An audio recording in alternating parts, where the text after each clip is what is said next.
اعوذ باللہ من الشیطان الرجیم بسم اللہ الرحمن الرحیم قال یا بنی لا تقصص رؤیاک علی اخوتک فیکیدوا لک کیدا ان الشیطان للانسان عدو مبین۔ صدق اللہ العظیم۔ رب اشرح لی صدری ویسر لی امری واحلل عقدۃ من لسانی یفقہوا قولی۔ رب یسر ولا تعسر وتمم بالخیر، آمین یا رب العالمین۔ سورہ یوسف کی آیت نمبر 5 آپ اسکرین پہ لکھی ہوئی دیکھ رہے ہیں، اور پچھلے لیکچر میں ہم نے اس آیہ مبارکہ کے الفاظ پر تفصیل سے بات کر لی تھی۔ تو آج کے لیکچر میں ہم انشاءاللہ تعالیٰ اس آیہ مبارکہ کو گرامیٹیکلی انالائز کرنے کی کوشش کریں گے، یعنی اس کی ہم نحوی ترکیب کریں گے۔ تو چلتے ہیں جی۔ پہلے ہمیں جو لفظ نظر آ رہا ہے وہ ہے قالا۔ قالا جیسے کہ آپ جانتے ہیں کہ فعل ماضی ہے، اور قالا کے حوالے سے چند باتیں آپ نے ہمیشہ ذہن میں رکھنی ہے کہ جب بھی قالا فعل آئے گا اس کا ایک فاعل ہوگا جو کہ مرفوع ہوگا، اس کا ایک مفعول بھی ہوگا جسے مقول القول کہا جائے گا، اور وہ اکثر جملے کی صورت میں ہوگا، اس کو ہم محلاً منصوب قرار دیں گے۔ اور قالا کے پھر متعلق ہوگا لام جارہ اور مجرور کا مجموعہ، یعنی جس سے کہا جائے گا وہ جار مجرور کا مجموعہ ہوگا۔ تو قالا فعل ہمیں نظر آ رہا ہے، اور فاعل اس کا جو ہے وہ ضمیر کی صورت میں ہے، یعنی ہوا ضمیر مرفوع متصل اس کا فاعل ہے، اور وہ ہوا ضمیر جو ہے وہ حضرت یعقوب علیہ السلام کی طرف لوٹ رہی ہے، کیونکہ مضمون جو چل رہا ہے کہ حضرت یوسف علیہ السلام نے پچھلی آیت میں اپنے والد حضرت یعقوب علیہ السلام سے فرمایا تھا کہ یا ابتی انی رأیت احد عشر کوکبا والشمس والقمر رأیتہم لی ساجدین، کہ ابا جان میں نے خواب میں 11 ستارے، سورج اور چاند کو دیکھا ہے، اور میں انہیں اپنے آپ کو سجدہ کرتے ہوئے دیکھ رہا ہوں۔ تو یعقوب علیہ السلام نے اب ان سے کہا، تو قالا کا فاعل جو ہے وہ ہوا ضمیر مرفوع متصل ہے، اور جب بھی ضمیر آئے گی ظاہر بات ہے کسی کی طرف لوٹے گی، تو یہ حضرت یعقوب علیہ السلام کی طرف لوٹ رہی ہے۔ اب قالا کا مفعول بھی یعنی مقول القول جو کہ ایک جملہ ہوگا وہ ہمیں چاہیے، تو وہ شروع ہو رہا ہے یہاں سے کہ یا بنیا لا تقصص رؤیاک علی اخوتک فیکیدوا لک کیدا اور ان الشیطان للانسان عدو مبین۔ تو گویا سارا کا سارا جو ہے یہ قالا کے لیے مقول القول یعنی مفعول بھی بنے گا، اور کس سے کہا؟ ظاہر بات ہے حضرت یوسف علیہ السلام سے کہا، تو اس کا ذکر نہیں ہے۔ یعنی اگر ہم اس کو ایک عام عربی عبارت میں رکھنا چاہیں نا اس مضمون کو، تو کچھ یوں بنے گا کہ قال یعقوب لی یوسف یا بنیا لا تقصص رؤیاک علی اخوتک۔ تو اس میں فاعل ضمیر ہے، یوسف علیہ السلام سے کہا گیا ہے، وہ ہڈن ہے، محذوف ہے یا انڈرسٹوڈ ہے، جو بھی آپ اس کو سمجھ لیں۔ جو کہا گیا ہے اس کا ذکر ہمیں مل رہا ہے، اور وہ شروع ہو رہا ہے یا بنیا سے۔ یا حرف ندا ہے، اور ہم جانتے ہیں کہ حرف ندا یا جو ہے یہ قائم مقام ادعو فعل کے ہوتا ہے، اور ادعو فعل اپنے فاعل کے ساتھ موجود ہوتا ہے، کیونکہ صیغہ واحد متکلم کا ہے، اور واحد متکلم کا صیغہ فعل مضارع کے ان صیغوں میں شامل ہے جن کا فاعل ہمیشہ اندر ہوتا ہے، یعنی ضمیر کی صورت میں ہی ہوتا ہے۔ اس کے بعد بنیا، اس پہ ہم نے تفصیل سے بات کر لی تھی، یہ منادہ ہے، اور منادہ جو ہے یہ قائم مقام مفعول بھی کے ہوتا ہے۔ تو ادعو فعل اپنے فاعل اور اپنے مفعول بھی سے مل کر جملہ فعلیہ ہو کر ندا بن جاتا ہے، اور پھر اس کا جواب ندا یا مقصود بندا جو ہے وہ آگے آتا ہے، اور وہ آ رہا ہے لا تقصص رؤیاک علی اخوتک فیکیدوا لک کیدا ان الشیطان للانسان عدو مبین۔ تو اب ہم جواب ندا یا مقصود بالندا کو انالائز کریں گے انشاءاللہ تعالی۔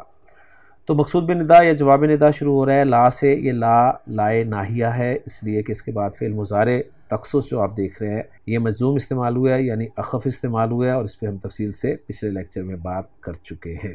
یہ لا تقصہ بھی ہو سکتا تھا۔ تو لا تقصص فعل با فاعل ہے، اور تقصص صیغہ جو ہے یہ بھی فعل مضارع کے ان صیغوں میں شامل ہے جن کا فاعل ہمیشہ اندر ہوتا ہے، یعنی ضمیر کی صورت میں ہوتا ہے۔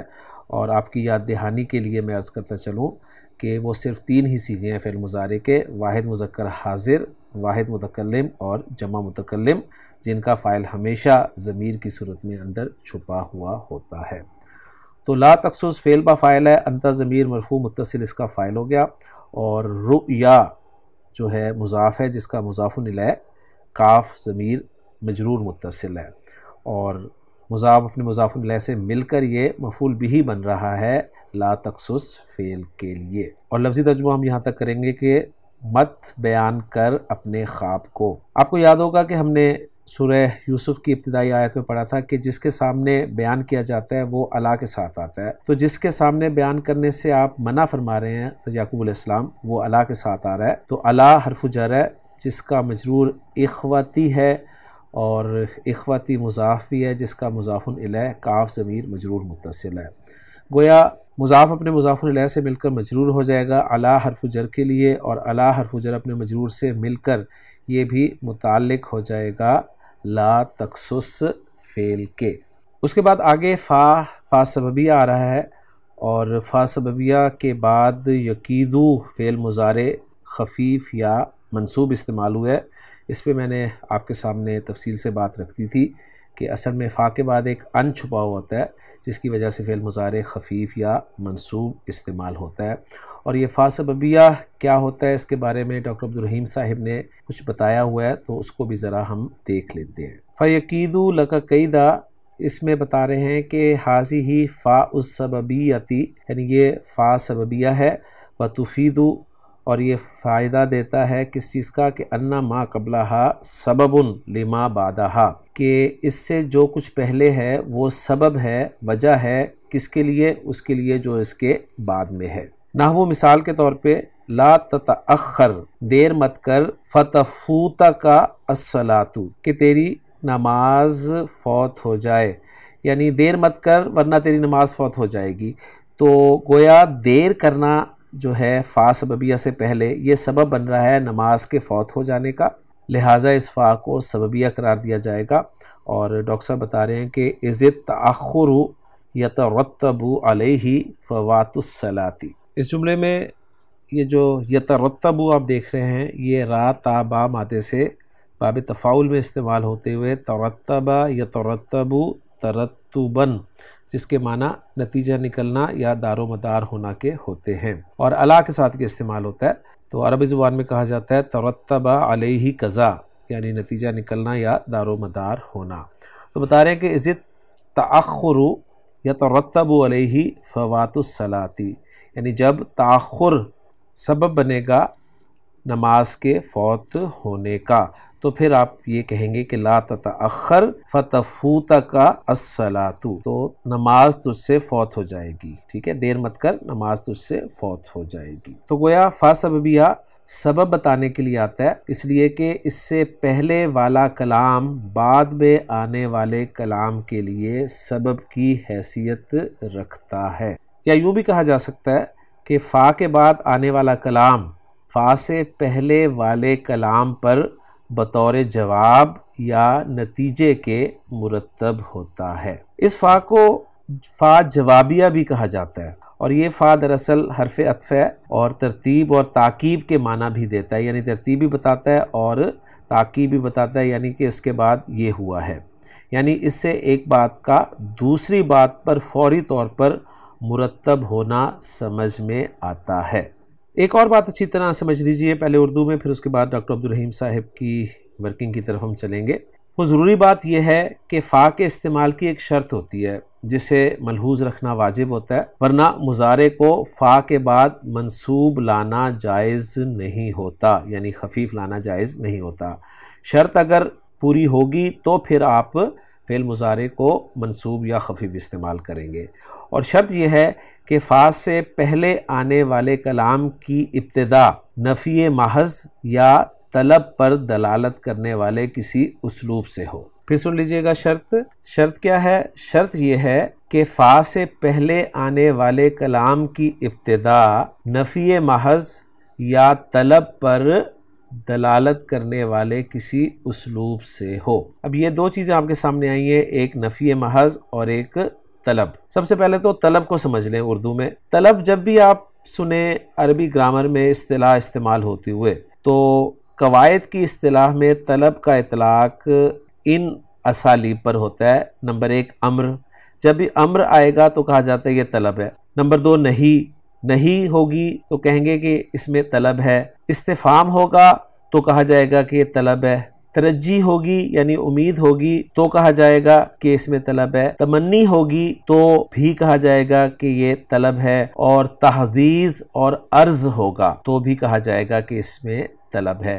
تحدیث کے معنی ہوتے ہیں اکسانا، رغبت دلانا، یعنی مخاطب کو پرزور انداز میں کسی بات پر ابھارنا، اور اس کے لیے آپ کے علم میں ہوگا کہ ہم عام طور پہ عربی زبان میں ہلا، لولا یا لوما وغیرہ استعمال کرتے ہیں، لیکن اس وقت یہ میرا موضوع نہیں ہے تو میں اس پہ تفصیل سے بات نہیں کروں گا۔ اور عرض جیسے کہ ہم اردو میں کہتے ہیں درخواست، تو فرق پھر عرض اور تحدیث میں کیا ہوتا ہے؟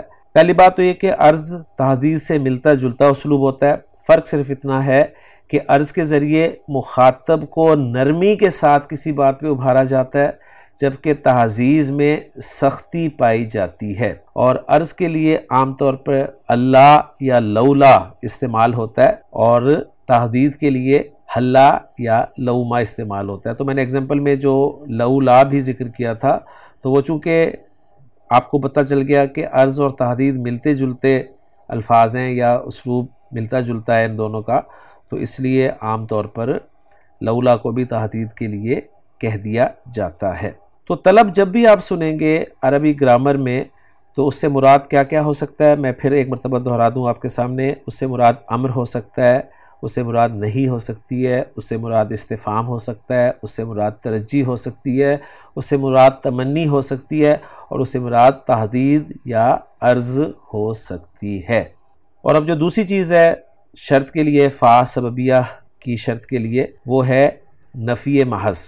عام نفی اور نفی محض سے مراد کیا ہے، فرق کیا ہے، اس کو اچھی طرح نوٹ کر لیجئے کہ نفی محض جو ہے اس کا اطلاق پورے جملے پر ہوتا ہے، یعنی فا سے پہلے والا کلام اور اس کے بعد والا کلام دونوں ہی منفی ہو جاتے ہیں، اس کو نفی محض کہا جاتا ہے۔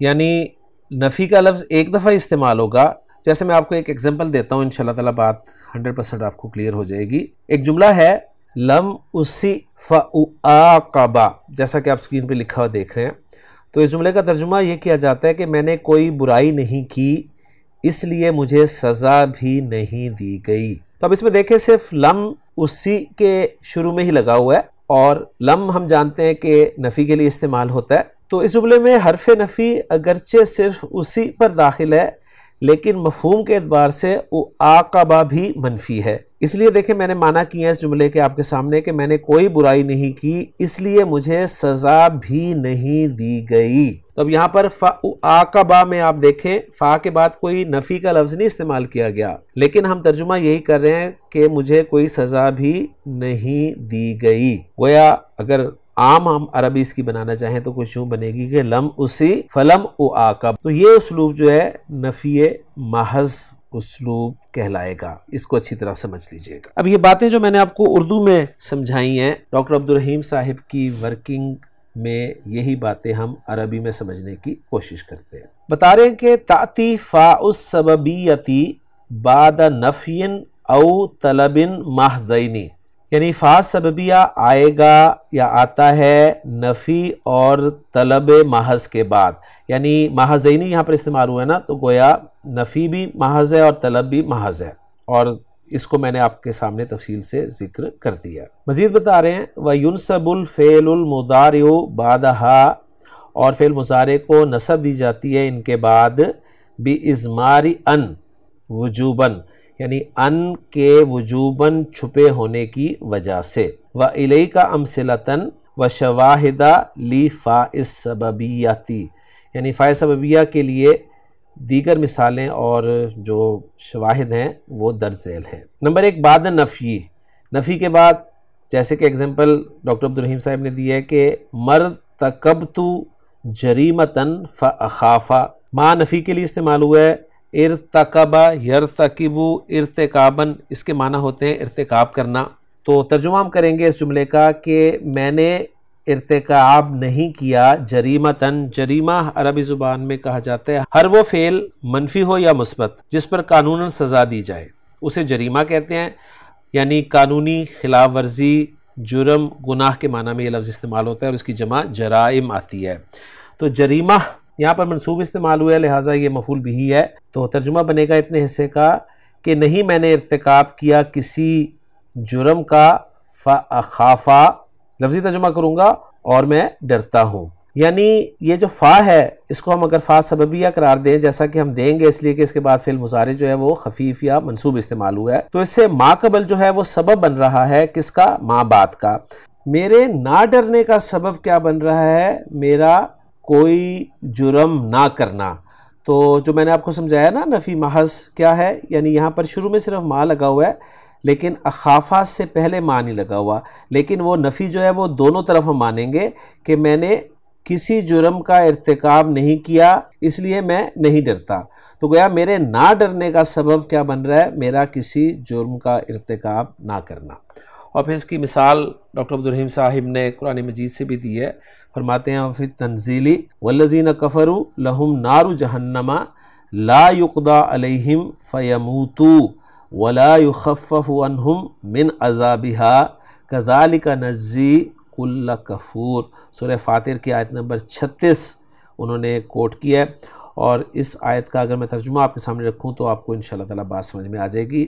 اور ترجمہ میں رکھوں گا چونا گڑی صاحب کا. کہتے ہیں کہ اور وہ لوگ جو کافر ہیں ان کے لیے دوزخ کی آگ ہے. یہاں تک تو کلیئر ہے. لا یقضی علیہم فیموتوا، نہ تو ان کی قضا ہی آئے گی کہ مر ہی جائیں. بڑا خوبصورت ترجمہ ہے کہ یعنی نہ ان کی قضا آئے گی اور وہ نہ مریں گے. یہ مفہوم ہو گیا نا، یعنی نہ ان کی قضا ہی آئے گی کہ مر ہی جائیں، ولا یخفف عنہم من عذابہا، اور نہ دوزخ کا عذاب ہی ان سے ہلکا کیا جائے گا. کذالک نجزی کل کفور، ہم ہر کافر کو ایسی ہی سزا دیتے ہیں.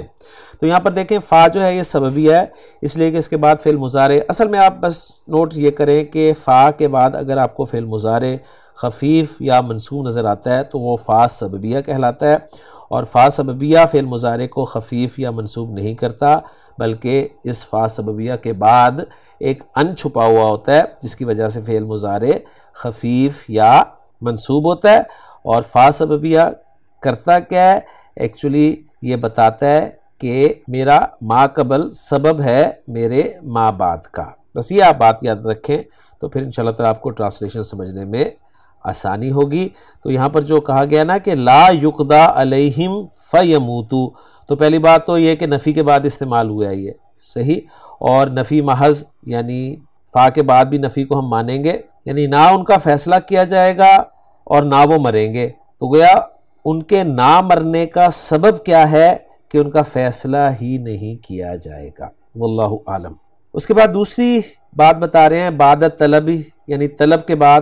اور طلب میں جیسا کہ میں نے آپ کو بتایا تھا کہ 5-6 چیزیں ہیں، تو یہ بھی وہی بتا رہے ہیں کہ نمبر 1 الامر، یعنی امر کے بعد.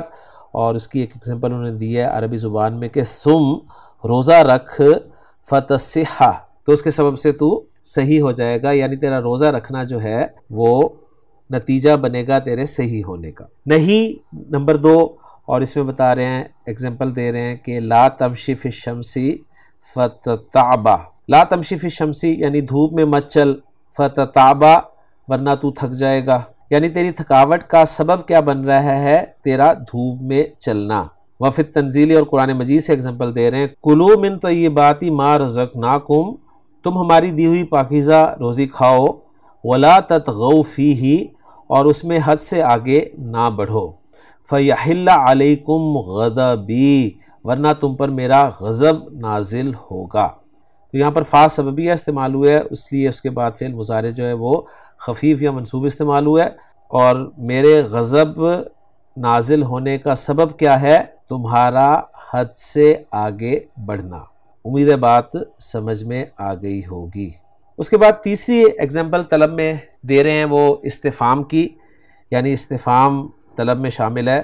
اور اس کی ایگزامپل دے رہے ہیں پہلے سادہ عربی میں کہ اتسافر بسیارتک فاسافر معک، کیا تم اپنی گاڑی پر سفر کرو گے تو میں تمہارے ساتھ سفر کروں گا. یعنی اس کو آپ سمجھیں گے نا کہ وہ کہہ رہا ہے کہ اگر تم اپنی گاڑی پر سفر کرو گے تو کیا میں تمہارے ساتھ سفر کر سکتا ہوں. تو یہاں پر فا سببیہ استعمال ہوا ہے، اس لیے کہ اس کے بعد فعل مضارع جو ہے وہ خفیف یا منصوب استعمال ہو رہا ہے، اور اس کا ما قبل جو ہے وہ سبب بتا رہا ہے ما بعد کا، یعنی تمہارا اپنی گاڑی پر سفر کرنا جو ہے یہ سبب بنے گا میرا تمہارے ساتھ سفر کرنے کا. اور پھر قرآن مجید سے اگزامپل لائے ہیں وفی تنزیلی، اور قرآن مجید میں اللہ تعالیٰ نے ارشاد فرمایا فَهَلْ لَنَا مِن شُفَعَاءَ فَيَشْفَعُوا لَنَا، سورہ اعراف آیت نمبر 53. اس کا ترجمہ بھی میں آپ کے سامنے رکھتا ہوں کہ فَهَلْ لَنَا مِن شُفَعَاءَ، سو اب کیا کوئی ہمارا سفارشی ہے، فَيَشْفَعُوا لَنَا، کہ وہ ہماری سفارش کر دے.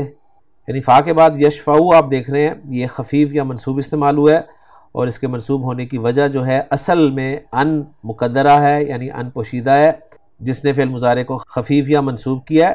لیکن ہم یہ کہہ دیتے ہیں کہ فا سببیہ کے بعد فعل مضارع جو ہے وہ خفیف یا منصوب استعمال ہو رہا ہے، اور یہ سبب بتاتا ہے. اور کون کس کا سبب بتاتا ہے؟ ما قبل جو ہے یہ سبب بتاتا ہے ما بعد کا.